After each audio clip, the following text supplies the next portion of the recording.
शिक्षक मतदारसंघाच्या निवडणुकीचा आज शेवटचा प्रचार असून आणि आपल्यासोबत आहेत शिक्षक आमदार किशोर दराडे साहेब, मला हे सांगा की तुम्ही विवेक कोल्हेंना पप्पू म्हणून उद्देशलं आहे आणि त्यांनी पलटवार केलेला आहे की गेल्या 6 वर्षामध्ये तुम्ही काय कामं केलेले आहेत, समोरासमोर या आणि चर्चा करा, याच्यावर काय सांगाल? मुळात हे विचारण्याचा अधिकार फक्त माझ्या शिक्षक बंधूंना आहे. त्यांनी केव्हाही मला विचारलं तर मी त्यांना उत्तर देण्यास समर्थ आहे.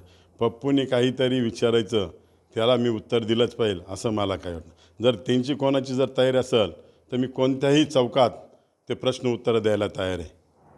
आता एकीकडं नथ वाटल्या जाते, कपडे वाटल्या जात आहे आणि निवडणूक आयोग जे आहे तर ते ॲक्शन मोडमध्ये आलेलं आहेत आणि भुजबळ साहेबांनी नाशिकमध्ये माध्यमांशी बोलताना सांगितलं की गेल्या निवडणुकीमध्ये 200-300च्या पैठणी वाटलेल्या आहेत, तर काय सांगाल?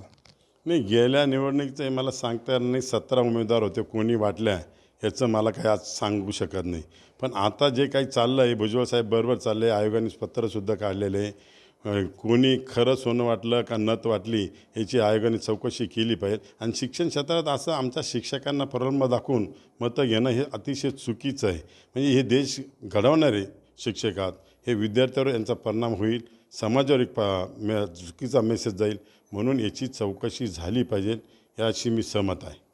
मलाही सांगा की एकीकडं मुख्यमंत्री एकनाथ शिंदे हे राष्ट्रवादीचे उमेदवार जे आहेत मुरलीधर भावसार यांनी माघार घ्यावी आणि तुम्हाला पाठिंबा जाहीर करावा सांगत असताना दुसरीकडं भुजबळ साहेब असतील ते सांगतायत की हा आमचाच उमेदवार आहे, काय सांगाल?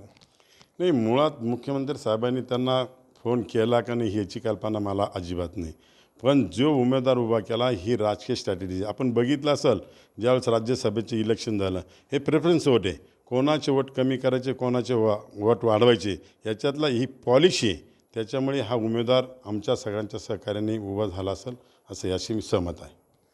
एकंदरीत पाहता आता किशोर दराडे यांनी थेट विवेक कोल्हेंनाही आव्हान केलेलं आहे आणि धुळ्याचा जो उमेदवार आहे तर हा आमच्याच सहमतीने असल्याचं, ही निवडणूक स्ट्रॅटेजी असल्याचं त्यांनी आता सांगितलेलं आहे. उमेश पारीख, TV9 मराठी, येवला, नाशिक.